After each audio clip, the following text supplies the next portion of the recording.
What up? It's been 5 years. How did you do? I don't know if you remember this poster I made almost exactly 5 years ago, but it's been 5 years, and it says the type of electrician you'll be in 5 years largely depends on these things.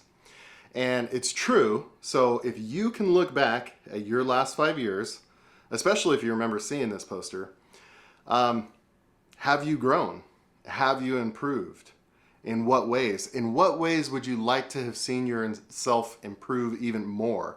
Right? Because we all have that. We have our strengths and weaknesses and the ways that we know we grew, and then some things that we know we're still kind of working on and struggling with. So how did you do? What I'm doing here is I'm going to make a series of videos kind of going over these items, and I'm going to start with attitude.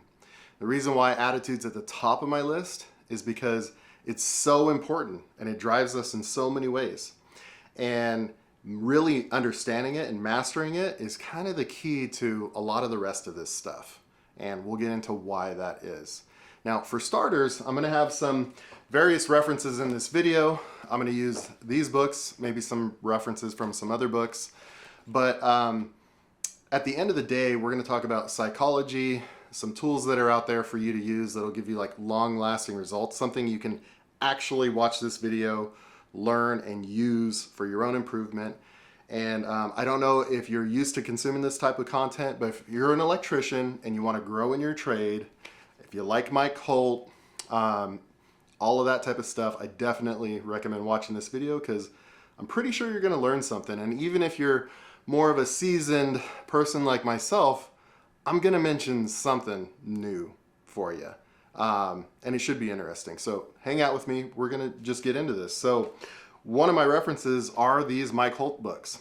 And I really like this one. I just bought these. And first of all, I'm not affiliated with Mike Holt. He's not paying me. I don't get credit. That would be cool. But that's not the case here. I like a lot of his stuff. I picked up these books. I started watching this video, the video for this. And he and his stuff really resonates with me. And I can tell that he's speaking from a lot of experience. I can also tell that he's had a good self-development journey on his own, and that he's consumed a lot of self-development stuff, and it really comes out here. But I also know that I have my own experience, and I've had a pretty deep dive myself on self-development stuff. So I'm going to kind of tag onto what he's gotten, dive even deeper. But these are some great books. And one of the cool things is that in his books, he also starts off with attitude, actually in both of these, this leadership book and life skills book.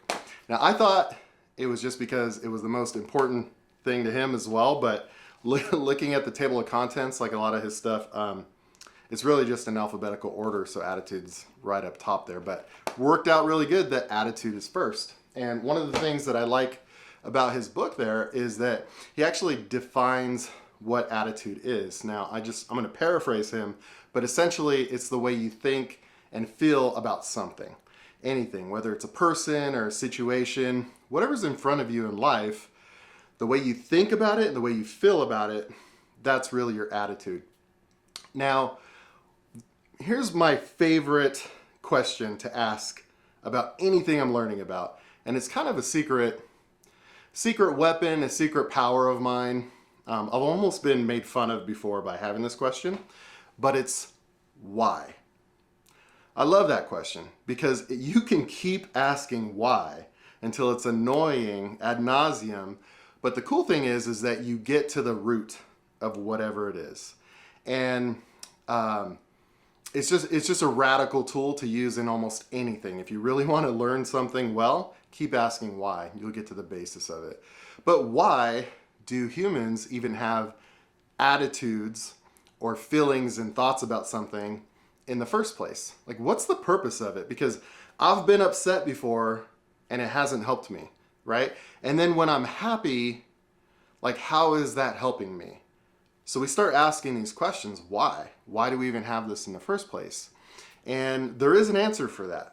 And you could look to science, and evolutionary psychology actually has some good information on this. But effectively, emotions, the attitudes, feelings, they help us. They've helped us survive, right?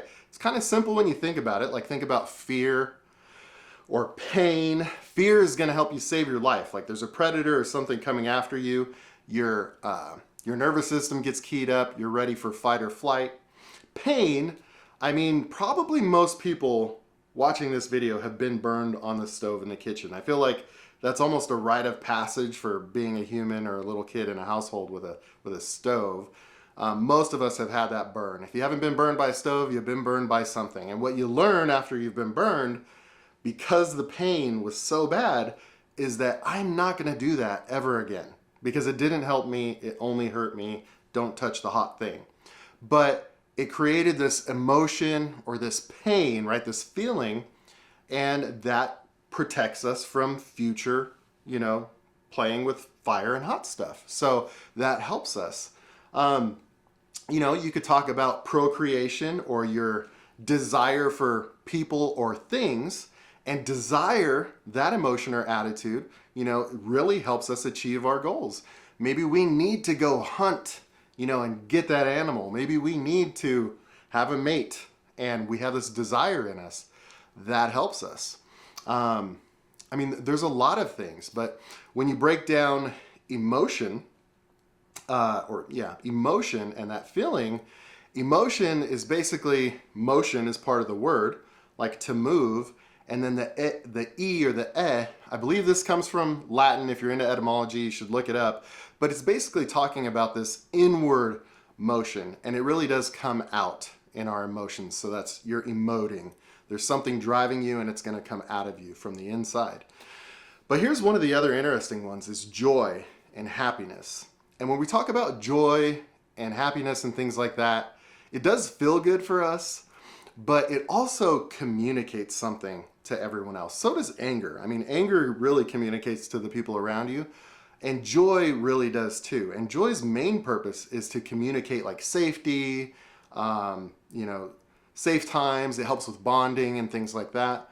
But joy, anger, a lot of these emotions, they're there for us to communicate.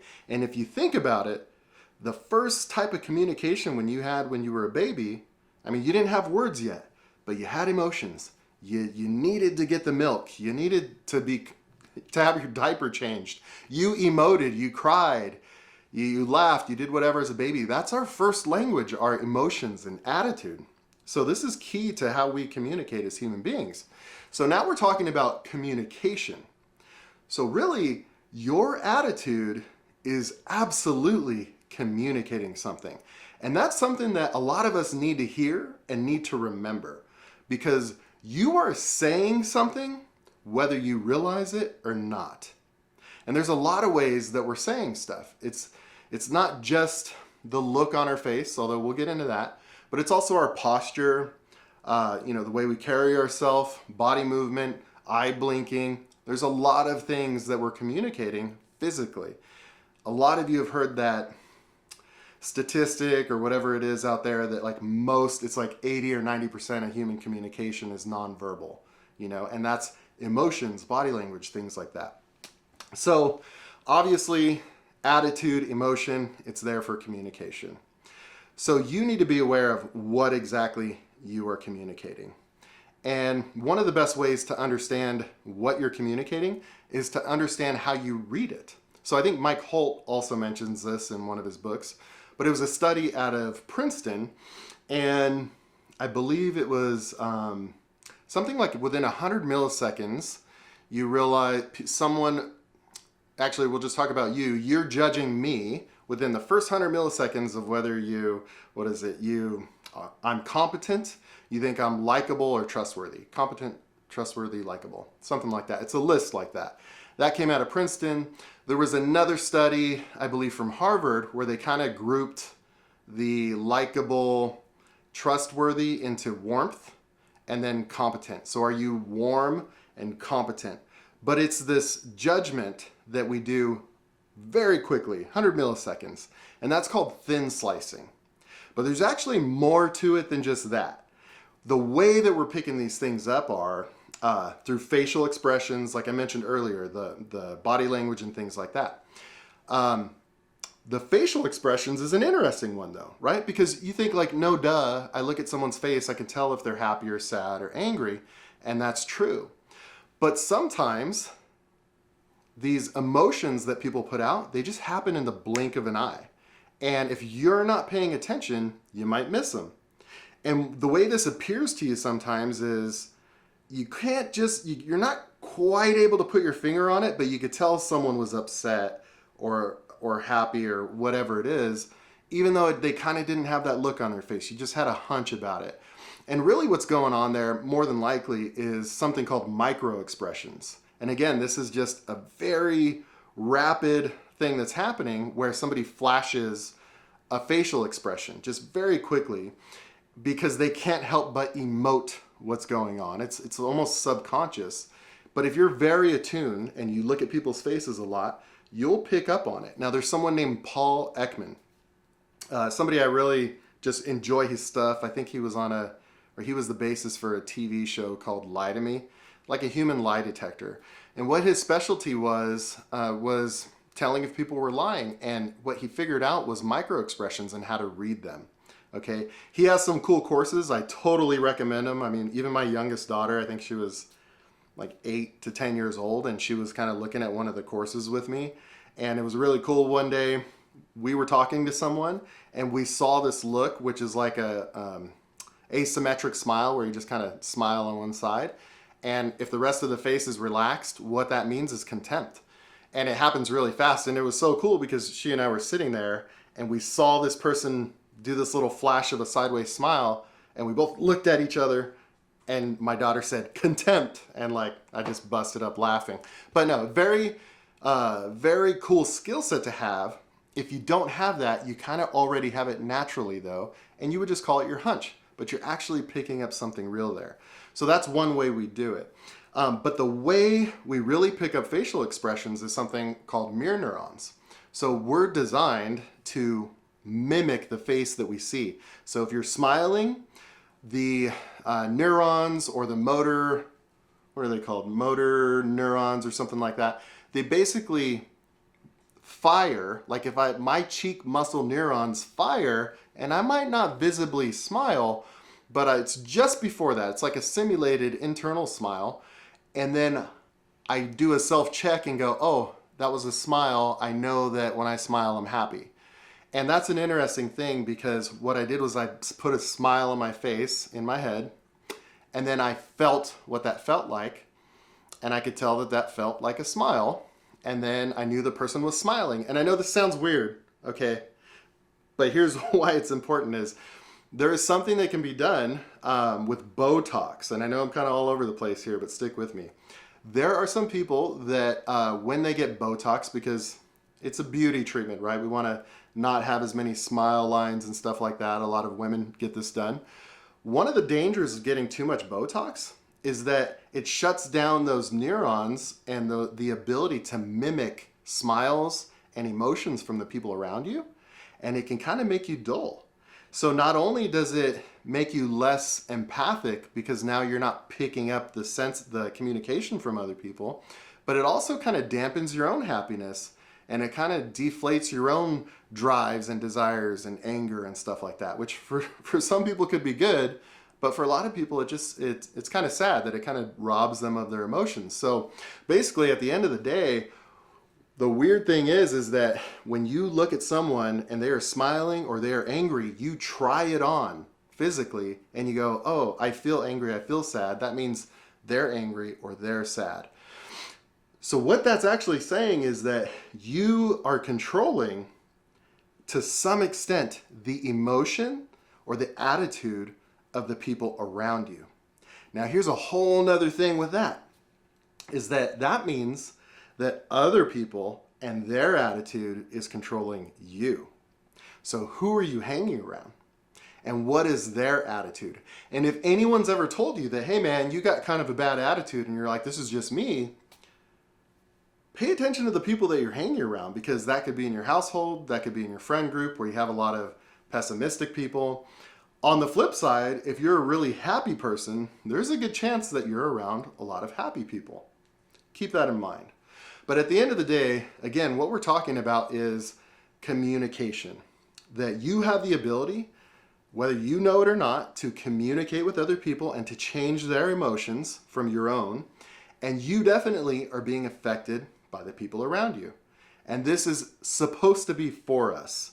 But if we don't have control over our emotions, it can absolutely work against us.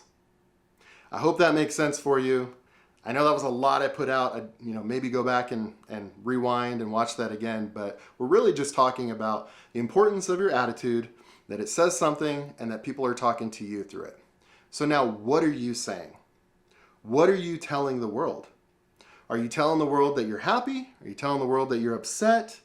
And is that the message that you want to send? Because if it's not, you need to start doing a self-check on that. And maybe it is. But the point is that you're saying something. So you really should be aware of what that is, and you should be intentional about it.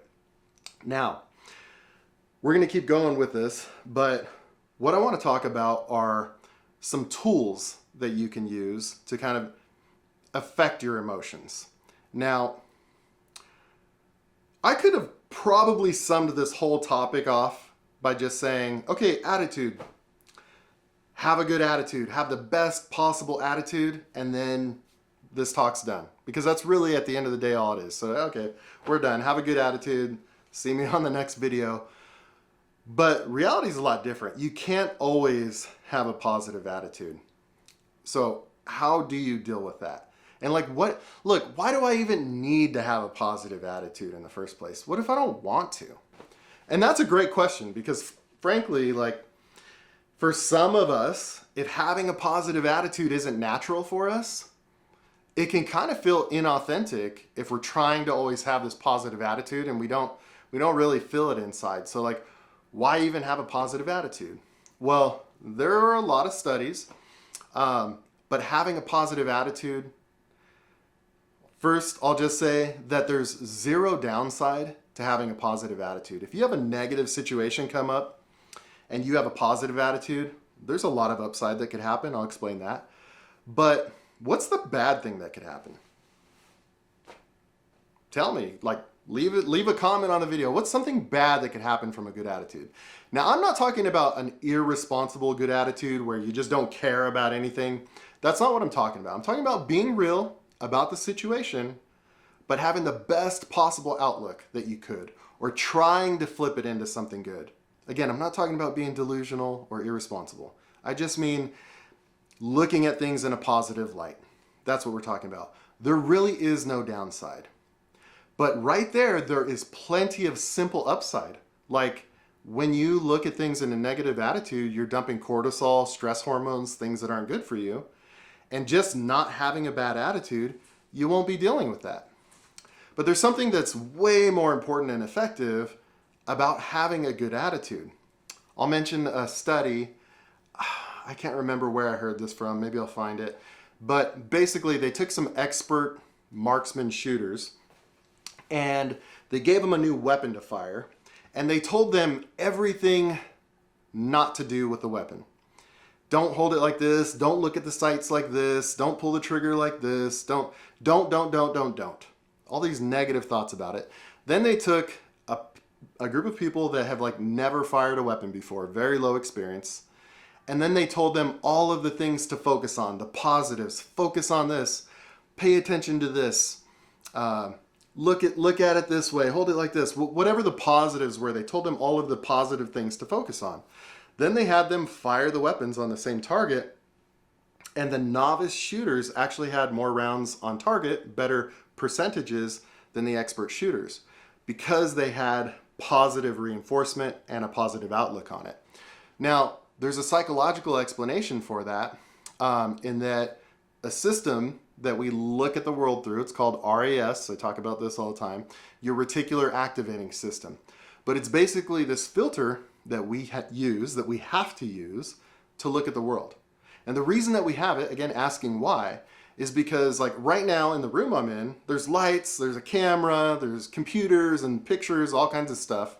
But I'm trying to stay focused on what's important to me. And I can let that stuff into my focus, but when I'm talking, it kind of just disappears. Another example would be, You've probably bought a new car before, you've had a dream car, and when you start looking for that car, all of a sudden you start seeing that car everywhere on the roads. That's your reticular activation zooming in on this thing that you've selected to focus on, and everything else falls away. So the reality is there's too much information coming at us that if we tried to process it all, our computer, our mental computer would stall, we would be ineffective. So we have to make priorities and basically priorities, and we put those in our filter, and that's kind of what we see at any given moment in time. So when you put positive things or a positive attitude or a positive outlook in your focus, you're going to begin to see opportunities. Now here's the weird thing. That car that you wanted to buy, they were always on the road. They were there the whole time. You're just now very clearly seeing them. When you have a positive attitude, the opportunities that were always there, you start to be able to see them clearly. Now, just a quick little side tangent, there's this whole thing about manifesting and stuff like that, and people are like, hey man, it works. And yes, it does work, but a scientific explanation for that working is what I'm telling you right now, is that really what the manifesting stuff is, it's triggering your reticular activating system to focus on those desires and those things. So the opportunities that may be there, even smaller ones, start to pop up at you so that you can take advantage of those opportunities. Now let's talk about the whole flip side, negativity. I mean, if you extrapolate what I just said into the negative side, you quickly see that having negative thoughts about stuff is going to kind of let you focus on negative stuff. Now you're going to see negative stuff everywhere. And I'm actually just reminded right now of a cartoon I remember seeing. Two people on the same bus. Out one side of the bus, it was like storm clouds and lightning and stuff. And then out the other side of the bus, it was like a beautiful sunset, rolling hills. And there was a person looking out the beautiful side, like just in amazement and awe at the beauty. And the person on the other side looking at this thunderstorm that's coming, and they're just terrified and worried. They're on the same bus. They look exactly the same. And what that's just telling us is that your perspective is everything. But here's the cool thing. You get to choose your perspective. And if you get to choose your perspective, what we're really talking about is you get to choose your attitude. But it's also really tough, right? If it was that easy, we would just do it. Again, this video, there'd be no point for it. Hey, have a good attitude, have a good day. But it's hard, okay? It's difficult. And when we're in this negative mindset, it can be really difficult to even rationalize why I should have a good attitude. And I just told you why you should. But when you're there, it's like almost impossible. I mean, what's that saying that at no point in time has telling someone to calm down ever calmed anyone down? You know, it's that when you're in those negative states, it is so hard to get out of them. But there is a way. And the first thing to do is to slow down and pay attention to yourself. And really, one of the best points to pay attention to yourself and your own emotions is when things are good. And check in when things are good, because the hardest time to check in with yourself is when things are really bad. And if you're practicing checking in with your emotions just on a regular basis, like, hey, how do I feel right now? I feel good, you know, and you're just used to constantly just multiple times a day, how do you feel? And just tell yourself how you feel, whether it's good, bad, hungry, whatever it is, but just stay connected to build this synaptic pathway that's just constantly checking in on how you feel so you can get connected to it. Because that's really the first step. There's a lot of reasons for that too. When you're connected to your feelings, especially when they're negative ones, it tends to tamp it down. And there's a lot of psychological reasons for that as well, all the way back from when we were a baby. So like, you can think of like a baby crying, and baby's crying, and what does the mom do? When the mom shows up to hold the baby, she kind of goes, oh, oh, and she kind of cries and whimpers with it. And what she's doing is she's mimicking or communicating an emotion back to the baby. What is she communicating back to the baby?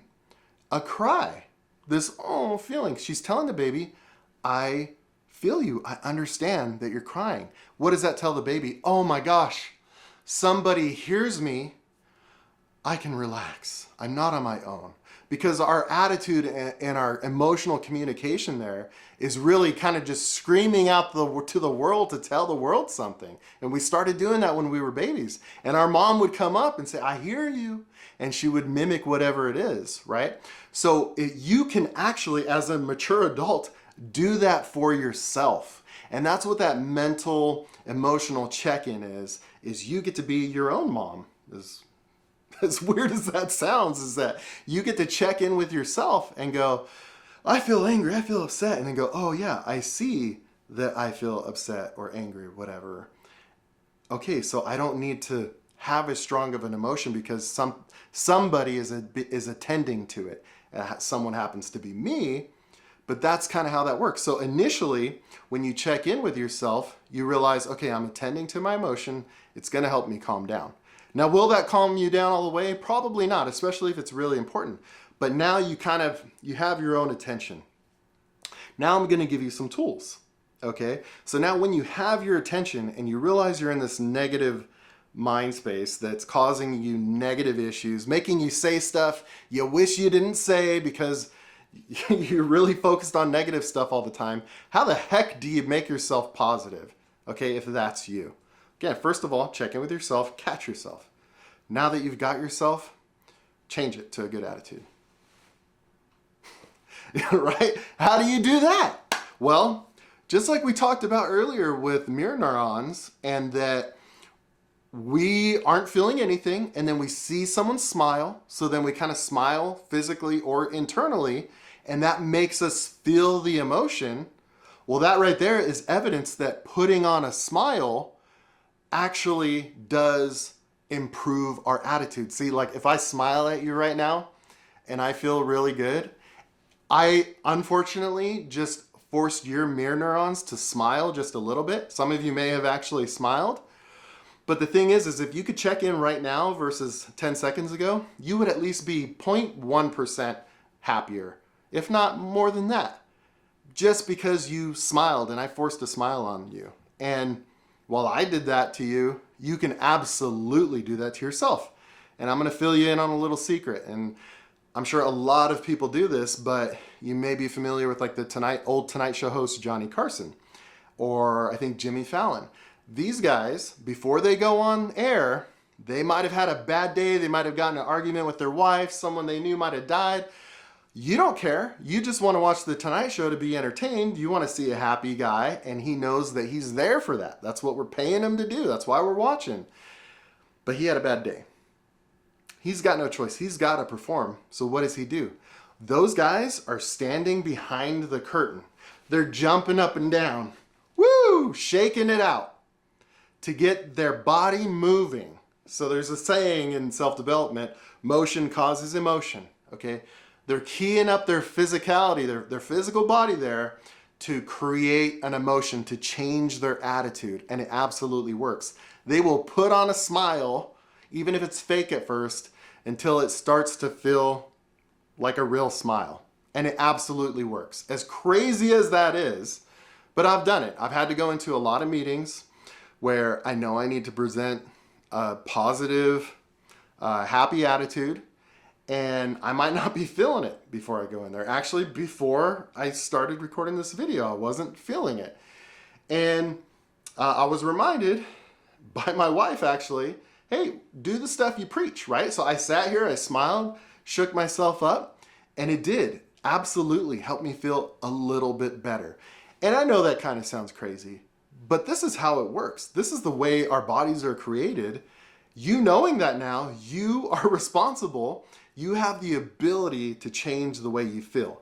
And what that means is, this is kind of a little bit of a mental thing here, because that means that if you're not trying to improve your attitude, after everything I said about how important and how helpful having a positive attitude is, you're responsible for having a negative attitude then. It's you. So my video camera totally died on me, but let me just finish that thought. I am not talking about if something tragic happened, okay? Well, I am, but I don't want you to feel bad for feeling bad when something tragic happens. That's not what I'm talking about. I actually, for so many reasons, like I talked about in the beginning of this video, it's important to be real and check in with the way we feel. And if you're checking in with the way you feel and it's because of something just really disfortunate, process that information first, okay? And at some point, you know, I'm gonna talk about something hard, but if somebody passes away, I mean, that's close to you, an immediate family member, that's a horrible experience, I'm sure. I haven't had that. I know that's horrible. So you're gonna have to process those thoughts, okay? After 6 months or a year, or at some point, and we all process these things differently, we do not, and I'm sure that person that passed away does not want you to continue mourning. As hard as it would be to get over that thing sometimes. But at some point, everything I said still stands. That you're still responsible for your attitude and emotions. You know, we get through these things, it's part of life, okay? But you're still responsible for your emotions. And really, what I'm passionate about and what I'm trying to talk about are not necessarily those things, but just the everyday outlook on life. You know, for the people that just have an everyday negative attitude, instead of talking about things in a positive light, the first thing their go-to is something negative. That's what I'm talking about. That is their personal responsibility, after what I said, to kind of start to turn those things into the positive for their own good and for the good of the people around them. That's what's important. Those are the people that I want to change. Or if you're somewhere in the middle where sometimes you're happy, sometimes you're sad, I'm giving you an out. I'm telling you there is a way for you to control it and you can be responsible for it. So hope that's not hard to hear, but I know it really can be.